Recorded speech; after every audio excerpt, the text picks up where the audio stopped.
Okay, so this is the moment of truth. Yes, indeed. I did say that there was going to be at least one final video ranking the villains from all four Sly games. Yes, indeedy. Yep, Okay, and you can right off the bat. Seeing the bottom one, you know exactly who's going in that one. and and just I know that like this might be a little late in, but spoiler alert. Yeah, so there is major spoilers, but I've been doing this whole series for over a year, so I feel like at this point, if you haven't seen anything, stop now and to go watch a playthrough or mine. Either way, yeah. So I'll basically be ranking everybody here based off of my personal experiences and opinions. Everyone has their own opinions. That is fine, but when I say by all means, post down below of your own opinions. Keep it civil.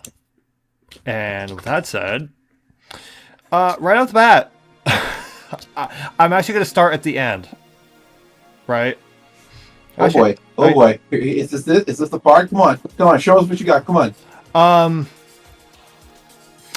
Yeah, I hate it. I hate it. Also, I'm censoring myself, so every swear word I utter is gonna get you'll hear my censor noise.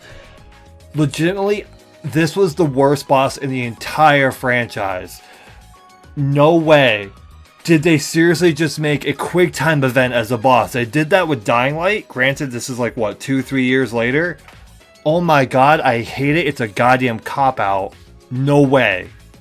Yes, it is. And coming from a character that was not even satisfying to begin with, which even Sly pointed out was a problem. And I'm sorry, but even if you point out that it's a problem, it doesn't make it any less of a problem. I just feel like he's trying to be a Clockwork wannabe at the end of the day. Not even that much. Because Clockwork had, like, master plans and ambitions. And, exactly like Sly said, like, Paradox just basically made all of his stuff based on what other people did. He has no originality to his plan whatsoever. It's basically just dependent on, like, snuffing the fame of other thieves. Clockwork was his own person. He had his own motives and ambitions. And he really, really hated the Coopers. Yeah, exactly. So like there's sure the shared hatred of the Coopers and whatever, but Paradox just feels pathetic. Just feels weak sauce. Yeah. Very weak sauce. The writing of the whole game. I mean, there were genuine good moments of the game, but that right there, that basically just made me feel betrayed on just how bad the writing was. But anyway, yeah, so Le Paradox, congratulations. You're probably the only one that's going to be in the F off rank.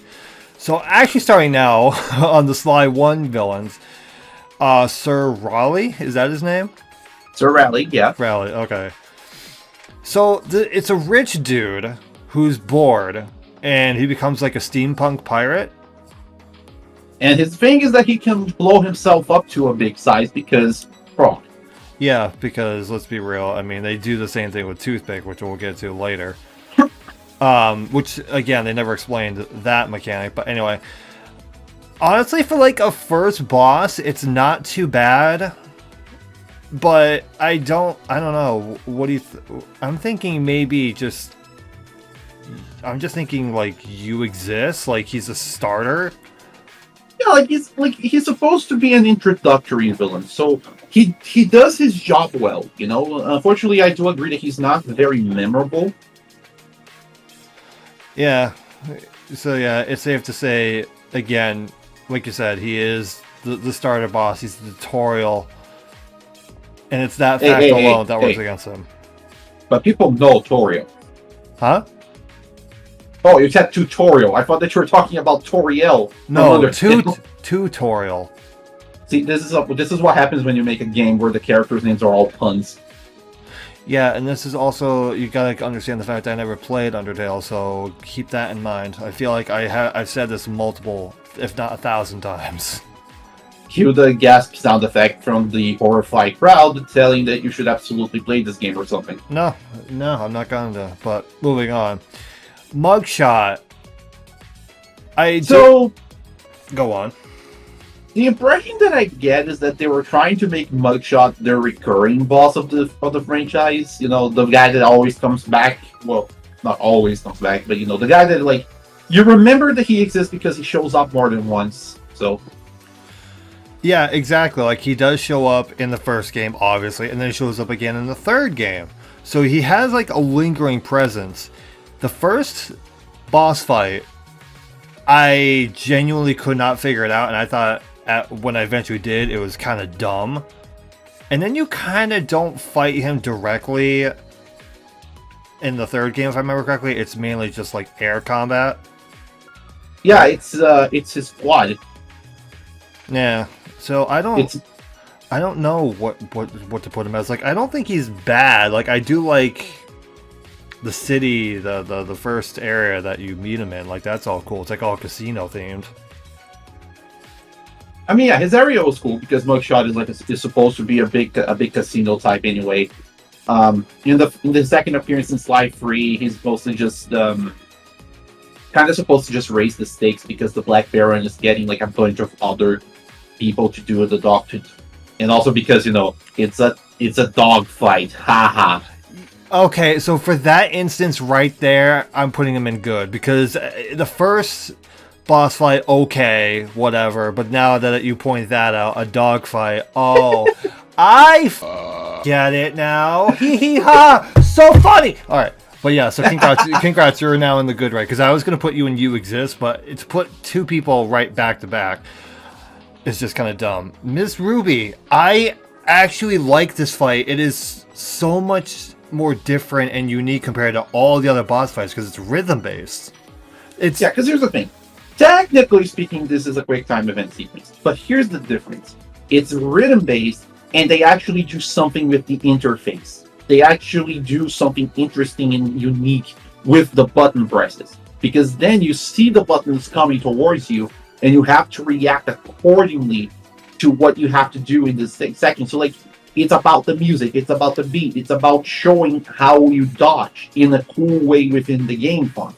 Paradox is literally just press this button not to die. Exactly.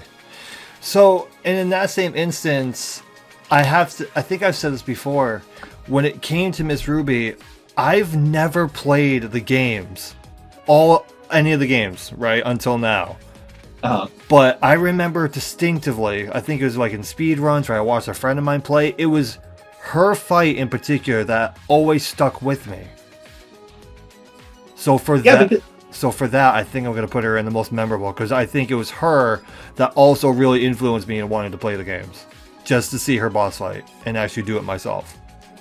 And it's all because of Louisiana, baby. Yeah, boy. All right, Panda King. He gets a major redemption arc in the third game. Also, I do happen to remember that you are very favorable towards this guy. He's best panda boy, man. Interesting character arc because he goes from like a criminal without redemption to actually trying to make himself better by joining the Cooper gang. And he has an interesting, he has a unique way of gameplay, which is cool. When I played Sly Free back in the day, I really liked Panda King's gameplay because it was unique, it was different. And just his voice is cool, his presence, what he brings to the Cooper gang as a demolitions expert is really interesting. Yeah, I know this tier list is supposed to be like rate the villains, but I also have to rate them like as a character themselves because he goes on a redemption arc. And I'm almost tempted to either put him in iconic or memorable. I mean, call me base, but I love this Panda Man. So I definitely think we can include him in iconic then. Yeah, just because again he plays kind of a decent enough role in the third game, but judging him on the first one, you know, something about him. I don't know what it is. Yeah, Panda King is iconic, and he deserves to be on top because he is a very good panda guy. Yeah. Plus, especially seeing as how in the third game, he has like that argument with himself. Basically, he has to come to terms with, oh yeah, Sly Cooper ruined my life, but then again, wait a minute, we also robbed him of his family. So basically, his boss battle can be summed up as "Turns out I'm the asshole." Yeah, basically, yeah. Turns out I'm the asshole, and now there's a bigger asshole who we're gonna get to later, who wants to marry my daughter and sees her as an object. So, kinda lesser of two evils. I don't know. Basically. Okay, so Clockwork. There's no debate. This dude basically kicked off the whole thing. Underrated. One of the most underrated video game villains, if you ask me, because more people need to talk about how cool this guy is. Yeah, so, I mean, like I said, he kicks off the whole thing. He's the whole reason the first game technically exists. He's been hunting down all of the Coopers and all that, right? Like, that's kind of like, that was his whole deal? He's just really, really hated them. Yeah, because he's literally powered by hatred. His whole body is moved by a hate chip. The thing just exists to despise the Cooper clan for one reason or another. And he's creepy looking. His design might be cartoonish, but he's always played for dead seriousness. He's always been scary. His voice is very off-putting because it has this deep inflection and this deep tone. But the way that it sounds computerized makes him sound so distant from something alive, you know? It's like an AI that's trying to learn how to speak like a person. And it's really cool for Uncanny Valley effect. And the boss battle with him is great. The boss theme for him is, in my opinion, the most memorable track in the franchise. And at the end of the day, Clockwork is soup. Clockwork is indeed soup. I don't even remember a lot of the music from the first game, so I was too focused on the actual battle. But I'll have to take a listen to it. But yeah, he's definitely the most iconic. Okay, Dimitri, I know you have a last name, but I don't know how to pronounce it. Anyway, yeah, now we're going to slide you with the Claw Gang, and we're going to talk about Dimitri Lusto. Yeah, Lusto, that's him. I know he plays he comes back in 3 as well, and he's like on your team, like panicking. Yeah, he's playable, and he also has a redemption arc of sorts. But there is something we definitely need to consider. Most of the villains in Sly 2 basically have 2 chapters each. Dimitri has 1. Yeah, Dimitri is the lowest of the low in the Claw Gang, and we kind of get it because he's definitely the one that's most played for comedy. Because yes, he's very glitzy, my main man. Very interesting, glitzes all over the place. Yeah, he's a strange creature. I'll say that much. And when you finally, I love the way he talks, just because it's so weird. Like trying so hard to be like leading top dog in Paris, but I don't know. I kind of have this for this guy. I feel like after a while you kind of start figuring out what he's saying. You just get used to it. AKA pretty much what Sly did. Yeah, well, he just read the subtitles like you do for Little Jacob in GTA 4. My view on him in 3 is he shows up after he's basically the last one that joins, and I don't know, I just don't like playing as him, and it's almost like he contributes almost technically nothing. And I know he plays a very, very minor role in 4 to kind of help guide them to be like, here's your next destination, right? So yeah, because in 4 he basically takes the role of the informant. Yeah, so honestly, I hate to say this. Who are you again? Can we bump him up to like you exist? Do you exist? Yeah, I think that's a little. I think that's a little more valid, especially because back when I first played Sly 2, I didn't really have a problem with Dimitri like as a character or whatever. His boss fight was a little tricky to get the hang of, but eventually I did, and I thought, hey, this isn't too bad. Fair enough. So, like, congratulations, Dimitri. You are definitely a character in this franchise. Hmm. Okay, so Rajan, I think that's his name. Yeah, Rajan. Okay, The or as I've come to know him, the Proto El Jefe. you know that I love that. You know, I kind of keep forgetting he exists. That's the thing. Like, I don't think he had much of an influence as anyone as I don't know. I don't think I really have a solid opinion. I mean, he's definitely like an interesting drug dealer because sorry, spice dealer. Oh yes, we need to keep it E for everybody. Even though we use the word sexy a bunch of times. Yeah, I know, right? I'm sure that's an easy. That's fine.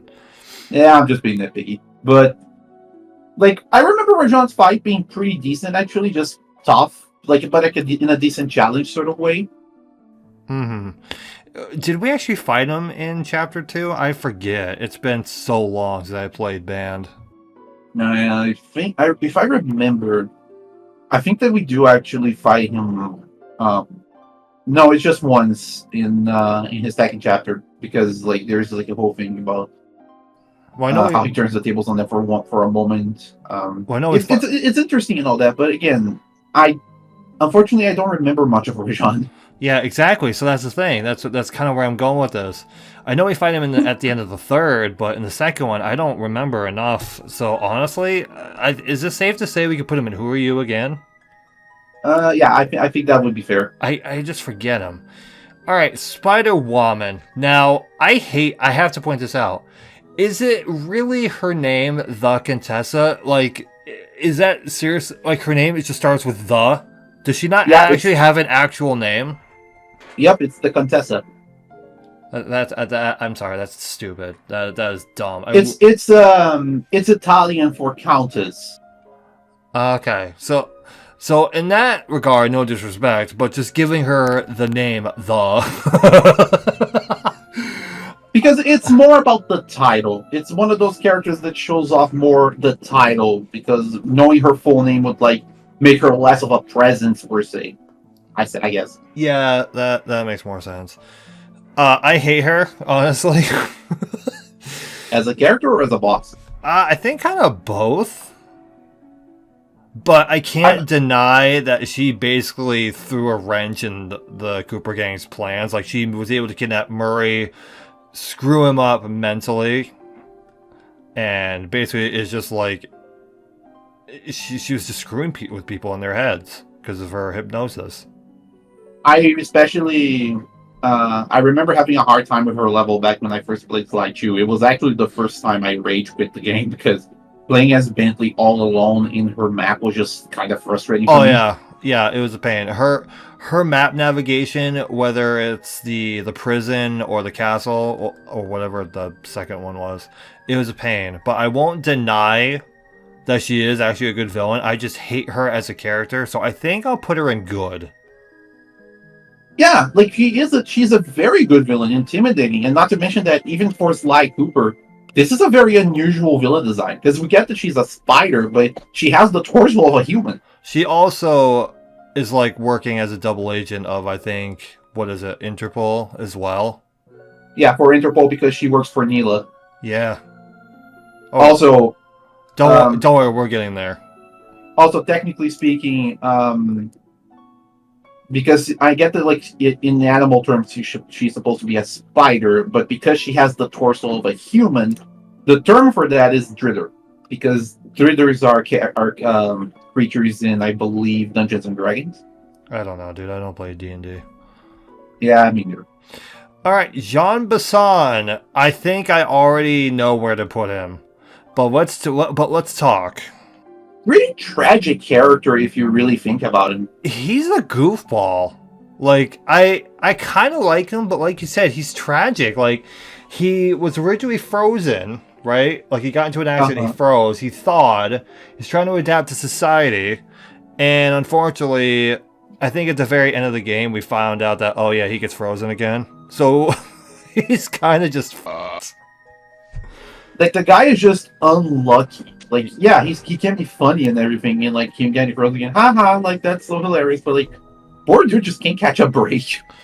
Yeah, that's the thing. I think he's just comic relief. So I feel like either putting him in You, I think I might just put him like in You Exist. Like you have this comedic presence, but you're tragic at the same time. Yeah, there is something to him. I think there could have been a little more done with Jean Bisson specifically because he is very interesting, but in the end, there's just not much to realize. Yeah. Okay, right off the bat, Arpeggio. Who are you? Well, No joke. Because hear me out on this. Hear me out. Supposedly, he's at the top of the Claw Gang, correct? yeah, he's supposedly the leader. You see him for maybe like 3 minutes, if even, and he gets offed. Yeah, he actually dies, which is kind of effed up. So, like, you had this intro for him, and that's it. He contributes nothing to the story. I forget he even existed. Which is sad because this is the guy that wanted to assemble Clockwork's body. Yeah, and then, of course, we're going to get to this part, the next character you guys can see. So, like, the fact that he gets off that quick, no, dude. So really, I mean, had it not been for the next coming character, it could have been completely different. But unfortunately, all this hype about him, just wow, that's some terrible writing as well. Neela, she actually got me good because again, I never played the games, so finding out that she basically backstabbed you, backstabbed Interpol, backstabbed Claw Gang, and all for herself. Basically, all she ultimately wanted was power. Everything she wanted was just to be the strongest, and she played every character in the game like a fiddle. So that's why, as a character, I think she deserves to be memorable. I hate her for the betrayal, but the fact.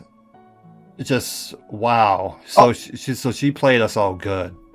Also, Clockwork is very iconic. Don't get me wrong, and he deserves to be on his plot. But I'm gotta give Neela this: she was much more active than Clockwork. She was seen in every level, actually doing stuff to further her goals. Clockla. Moving on. Yeah, I'm sorry. That name is just stupid. That was absolutely. And I know I'm going to censor myself on that, but I had to get that out there. It was absolutely and it's dumb as hell.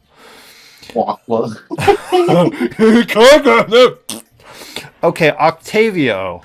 Ah, yes, the master of soprano from Italy. Can I just bring up the fact that when we're in Italy and we had to dress up like one of those dudes, it's like what's the password? And then you're just like alto soprano. It's just like alto soprano soprano alto. Oh man. Okay, but we also gotta keep it in mind that he is an eco-terrorist. Yep, he wants to. He's poisoning Venice with oil. Ooh. Like, what the hell, dude? You get bonus points for that. Sure. Let's be real. When it came to mugshot, guns and the dogfight and all the casino thing, Spider-Woman, hypnosis and screw with people. Octavio deserves Octavio can be good. Yeah, he's a good villain. And that's where I'm going with this. He's in the good rank because he's an eco-terrorist. So yeah, he's an eco-terrorist, and I gotta give credit to his boss battle was a little wonky. Yeah, all things considered. Oh, and speaking, then there's his fucking opera battle with Bentley. Oh yeah, dude. I felt all of my organs twisting and cringe. And let's also keep in mind, it was his fight when he knocked off Bentley. Off his wheelchair. Murray just went completely unhinged. This is the most unhinged we hear of Murray too. I'm like, oh my god. Because you want to make sure that people see your character as an asshole. Push a person who was crippled for life out of his wheelchair. Yeah. I would be in the same position as Murray. Fuck this guy. Yeah. The mask, which still kind of counts. The Mask of Dark Earth. So this is a weird case, because, yeah, we know that the supernatural exists in Sly's world, but this is the first time where we actually fight something that is, by all intents and purposes, a supernatural entity on its own. Yeah, I don't really have an opinion. I mean, it did give us giant woman. Yeah, it did give us giant Carmelita, which, in my humble opinion, is a very good point. So that keeps you out of F off, but I think it might either go when you exist or who are you again. Because the tricky thing with the mask is that it doesn't have character. It's an object. It's a possessed object that just goes around, inhabits other people's bodies, and makes them more evil and really to destroy things, just like with Carmelita, because it made her more aggressive towards Sly. You know, you heard her say that she was going to destroy him. Yeah. Yeah, I'm sorry, Karn, but Interpol, there's a code in Interpol against being possessed by objects to make you into a giantess. Yeah, so what are you thinking? Because I'm not sure. Let's put it in you exist, because the moment in the game is memorable, but, you know, it's a mask. It doesn't have character, unfortunately. Yeah. So finding out that the Black Baron is Penelope was also a twist. Yeah, because technically speaking, the Black Baron doesn't really exist. He's a persona. So I'm thinking maybe in at least good. Because, like, he's an interesting villain because he actually does have a code. He actually, like, instructs, like, as the Black Baron, Penelope actually bothered to put up some rules for the people who invested in the dog fighting. Yeah, I can definitely see that. Like, he has, like you said, it's a code. And again, because the Black Baron technically doesn't exist, it's actually your inevitable. Also, if I'm gonna be honest, Sly 3, when Penelope was introduced and everything, you do actually, like, even after she's revealed and she joins the Cooper Gang as herself, you know, she was actually well written. Yeah, she was actually a good character. Like, had her conflict with liking Sly's company, but also, like, starting to get with Bentley. And yes, I get it. She had a problem with Sly even back then. Sly 4 still didn't handle it well. But yeah, so safe to say she's definitely in the good. General Sow Chicken. Okay, I know it's tempting to put him in off, but hear me out. But hear me out. Go on. I think he should go in memorable because the game is going out of its way to let you know that, yes, you are supposed to hate this asshole. Like, every possible thing they can do to make this guy a asshole that you just want to punch and roast because of him being a chicken. Yeah, I also gotta ask, like, what do you want for a censorship noise? Because oh man, put in a chicken clucking. Okay, fair enough. For this part specifically, you put in a chicken clucking. Okay, but yeah, the fact that they, like you said, make a character specifically for you to hate, I think that's hysterical. Okay, go on. It's like, okay, you know, he's a Chinese war general that is absolutely reprehensible because he's fully invested in war and crime. Okay, how can we make this guy even more of a jackass? All right, let's have him marry the daughter of the Panda King and see her as nothing more than an object. He storms the Cooper Gang's lair and trashes all their operations simply because. And then he's just like, even Sly going out of his way to go, okay, out of all the people I fought, you are the worst. Oh yeah, he even says it. Yeah, I remember now. Like, if Sly is saying this, and Sly Cooper fought Clockwork, you f***ed up. Yeah, actually, see here, remembering that, should we put him in Iconic? No, probably not. But yeah, at least... let's not give him the satisfaction. Yeah, you're probably right. That's a good idea. let's show our contempt for the fictional character by denying him the satisfaction he won't get. That's why he's looking up at Clockwork like, I want to be you. I want to be in your spot right now. And then Clockwork just looks down and goes, Wow, even I at least have equal opportunity. Well, you're just an idiot. Captain Lafouille. And no, I did not include that green parrot just because he contributed nothing. Yeah, he was just there for a mini game that I thought was really annoying the first time I played. It was so dumb. I hated it. I have ADHD. I can't remember a couple things, so I have to like keep double checking every single time an insult came up, and like, nah. But this is about him. Yeah, this is like ADHD's worst nightmare. Like remembering things. Even that last part when I'm playing as Tennessee and I have to get all the lights in order, I'm like, oh my god. By the fourth one, I'm like, uh oh. My ADHD ass is like, no way. So I will say this: Penelope being the one to fight him is interesting. Yeah, that is kind of cool. So I think I'll put him in like either good or you exist. That's what I mean, good, because I liked his dynamic because he actually compliments Penelope before her fight, and unlike Sao, they actually went out of their way to go like to have him go like, yeah, I am actually not that good a companion, and you're actually a pretty good sword fighter, so I'll give you this, but you still won't come out alive. Also, how dare he get angry over the whole walk the plank situation? That's all pirates do, dude. Yeah, man. Dr. M. Angie Monkey. The final boss of Sly 3, and the Dark Mirror of Bentley. Honestly. I thought he was good. Really? You thought he was good? Not memorable, not iconic. I thought he was good. I'm putting him in Who Are You again? Because you think he wasn't at all memorable as the final boss? Not at all.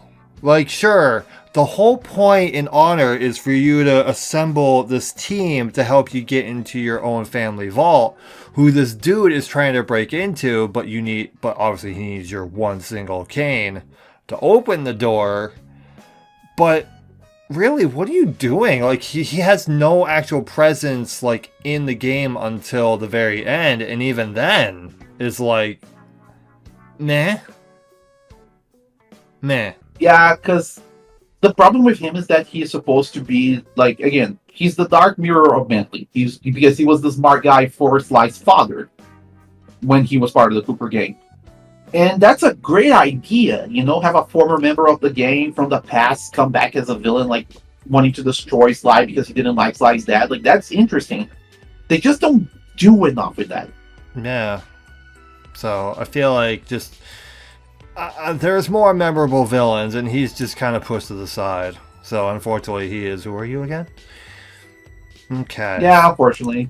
El Jefe. This is, as you say, Rajan was discount El Jefe. Well, here we are with him. Yeah, this is Rajan fully realized. Yeah.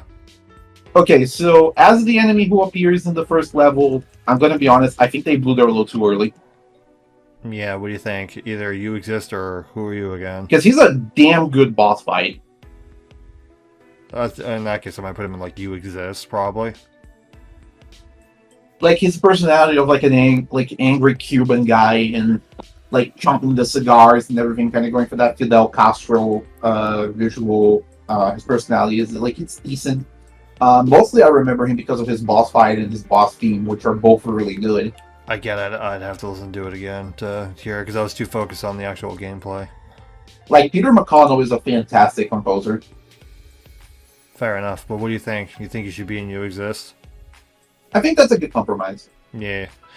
So, yeah, safe to say, I really have no opinion, just because, again, I don't know what it is, but a lot of the first character bosses are just like, they're just there. Look, we have the first one, the second one, what was the third one? At least Octavio, he gets points because he's an eco-terrorist, and now we have the fourth one. So they're always, with the first ones, they're always just kind of just mid.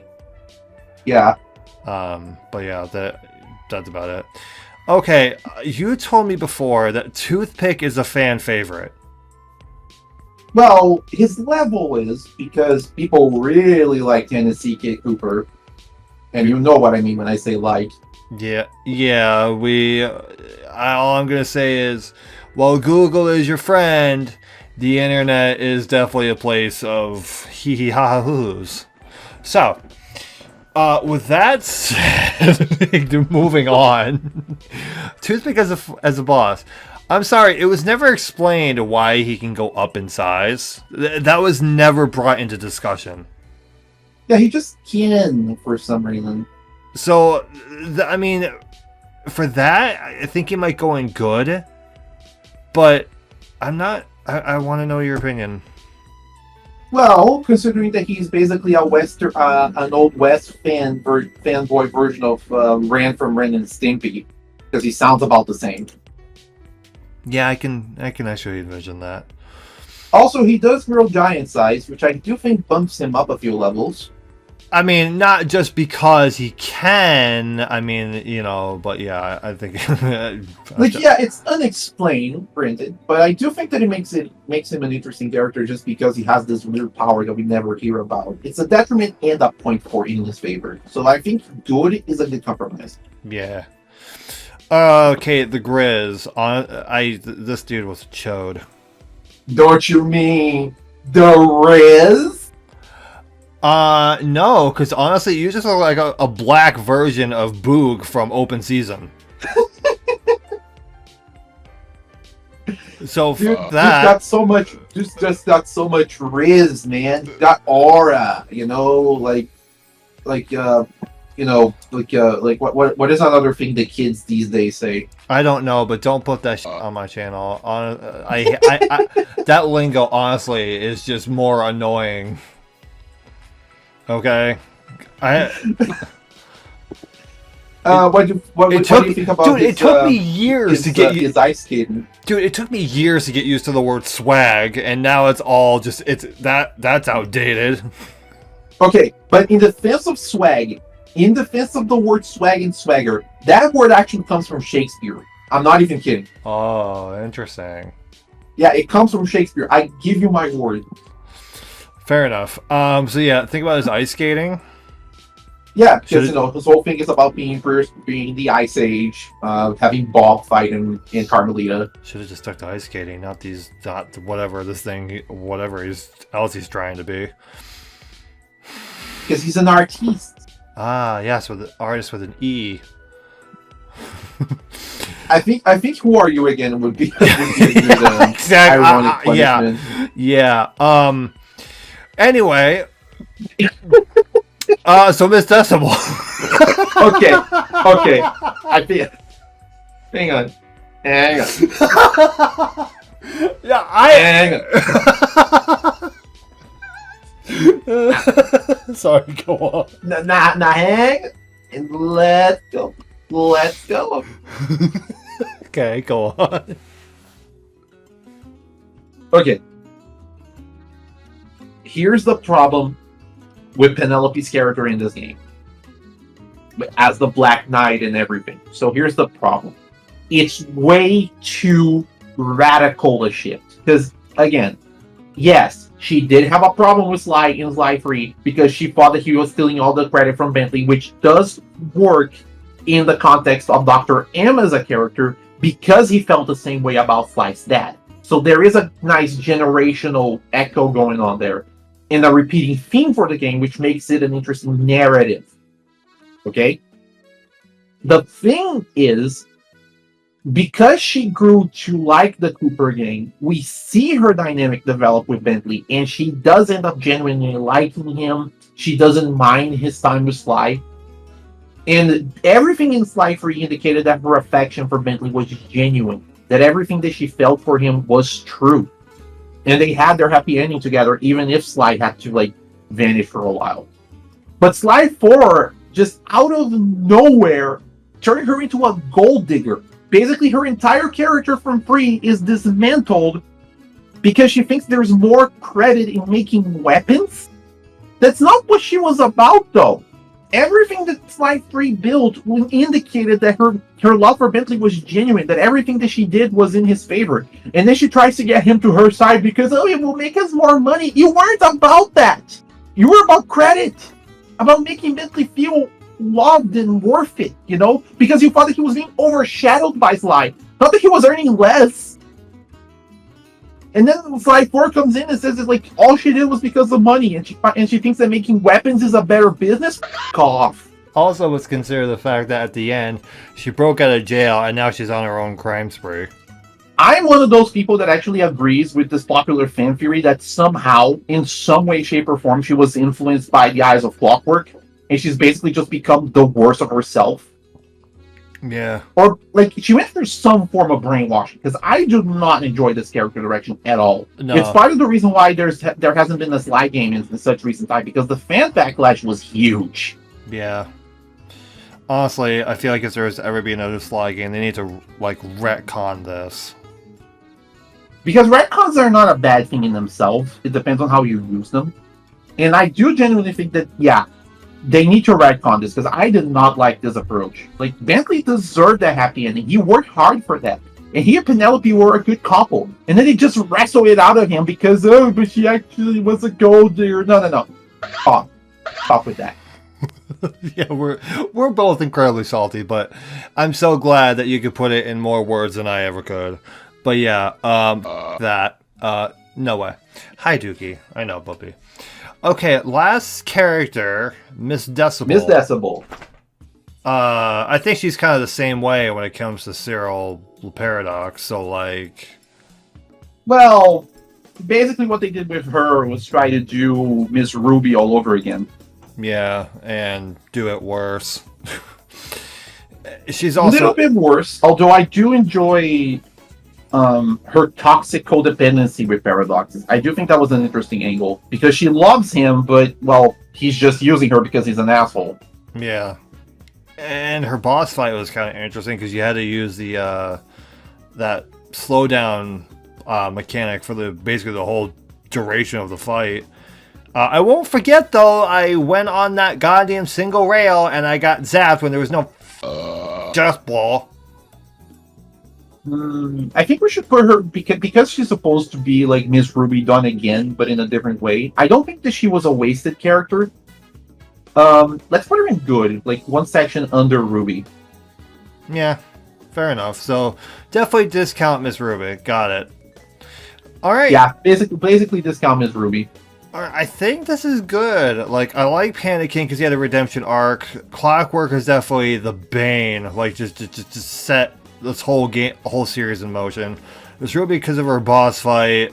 Neela because she betrayed everyone. Asshole to be an asshole. Dude, we fought twice, and Dogfight because hee hee ha ha.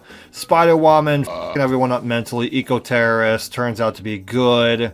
I already forgot about you because that's because it gave Penelope a decent boss fight and an interesting character and an interesting villain dynamic. Made her show her stuff, which is cool. Proved her worth, actually. Yeah. Toothpick because big armadillo. Discount Miss Ruby. Starter boss. Hilarious but tragic. Big woman. Also first boss. Syndrome. Depressed looking drug dealer. Dies in the first 3 minutes of we see him. Jealous. Angry monkey. Black goob. Cough. You. And fuck what they did to you. Oh, better yet, ready. That clip. You. None of you are cool. Again, with Penelope, it's what they did to you. Like, I did not like what they did to her. Because I thought that she was a great character in 3, and then they just assassinated her. Yeah, I think I'm pretty much okay with all of this. I had fun doing this. Tier lists are good. Yeah, but the question is, do I want to do another tier list, and of what? I'd love to do another one. Oh, I'm sure we can come up with some ideas. Maybe do like an actual regular character tier list. You know, like all the characters, like the Sly, Bentley Murray, Carmelita, everyone that you work with. You know, I'd be down for that. Yeah, maybe we'll do that just as one final send-off to the series. So until that one, which will be the last video of Sly, bye.